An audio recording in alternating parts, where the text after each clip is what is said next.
We're here today with Greg Jemmeson from Jemmeson Fisher, solicitors and accountants. Hello Greg, how are you? Good, thanks Brian.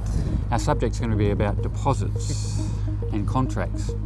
And I suppose we can talk where it really comes down to is auctions. We're having an on-site auction. Someone wanders in and says, I'd love to buy it, I don't have a deposit. And the agent goes, what do I do? What do they do? Okay, well it's quite simple here, Brian. The contract requires a 10% to be paid on the fall of the hammer. There's also an obligation on the auctioneer that he is not to conclude the sale unless he receives a deposit. Now, we all know that these days there are not that many people who carry a checkbook with them. There's not that many people who will carry around a 10% deposit in cash. We don't want the cash, do we? No. So one of the things here that I find in the industry, it really comes down to the salespeople. And salespeople, in my view, do not appear to be clearly and concisely letting prospective purchasers know their obligations to pay a deposit at the fall of the hammer if they're the successful bidder. Now this could take the form of the agent letting the purchaser know that they need to make arrangements with their solicitor to maybe write to the vendor solicitor to say, if my client is a successful purchaser, please amend the contract to accept a deposit of a nominated amount, or a deposit bond, or something of this nature. The problem that arises for agents is that if they have the property sold under the hammer, they accept a deposit significantly less than the 10% deposit. That happens all the time. Yes, and I can give a specific example where a property was knocked down to a representative bidding on behalf of an overseas purchaser. $100 was paid in consideration, contracts were exchanged, the purchaser kept making overtures from overseas that the deposit was coming. 2 weeks later, it's still not arrived. The vendor rescinded the contract because they breached in that they didn't pay the full deposit. That then left the agent in a situation where they were potentially liable for the balance of the 10% deposit. Considering this property sold for 1.8 million, it's a significant amount of money. It is. The agent then was able to negotiate to re-auction and resell the property at no further cost to the vendor, and luckily for the agent it sold for slightly more than the 1.8 and they avoided the problem. However, if that property had sold for anything significantly less than the 1.8 million, that agent would have been facing a potential quite serious damages claim.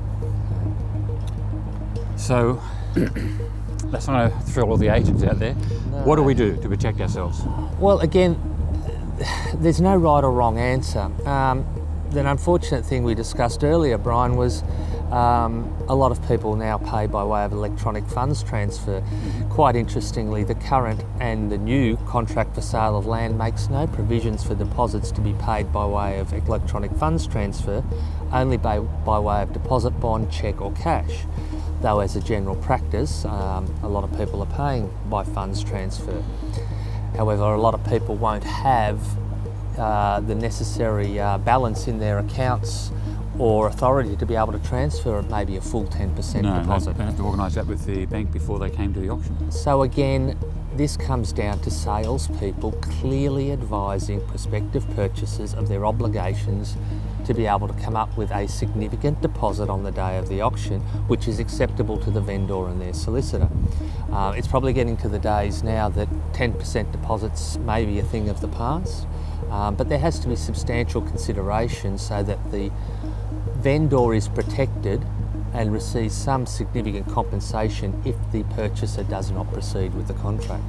So the scenario is, and it happened last Saturday, the purchaser was a next door neighbour, didn't show a lot of interest during the campaign. On the auction day they came in and said, we want to buy it. We can give you a certain amount of money by transfer, and so the agent came to myself, the auctioneer, and said, what do? We went to the vendor and we asked the vendor for their instructions. We got them in writing. The vendor was happy to accept the figure and that it would be topped up during the week. That was all put down in writing, signed off by the vendor, and is the agent then covered? In this instance, the top-up clause is always a problem. This is where I would like the solicitor to provide a top-up clause to be attached to the contract. Not available on a Saturday. Not available, and of course, at the end of the day, the vendor, if they've been clearly advised that they either accept this amount or you will reopen the auction, at the end of the day, it then becomes the vendor's final decision as to whether they will accept that amount, which is less than the full 10%, or whether they run the risk of reopening the auction. So, are they covered? Is the agent covered? You wouldn't like to give me an exact quantified answer, would you? No, look, the contract itself would still have to say 10%. Yes. Okay. It did. Because that is what the contract requires. The problem then is trying to enforce the collection of that further 10% after the exchange of contracts, because the agent has no authority to deal with deposits after the exchange of contracts. If the vendor has been explained that the potential is that if the purchaser does not complete the contract, they may be in a situation that the only amount they are able to recover is what we got. Is what has been received on that day. We were very careful to explain that to them, at the same time not giving any legal advice. That's correct. Okay. We were very careful not giving any. We just gave the facts and said, this is what could happen. It's your decision. Would you like them to bid? And that's the right way to do it. Wow.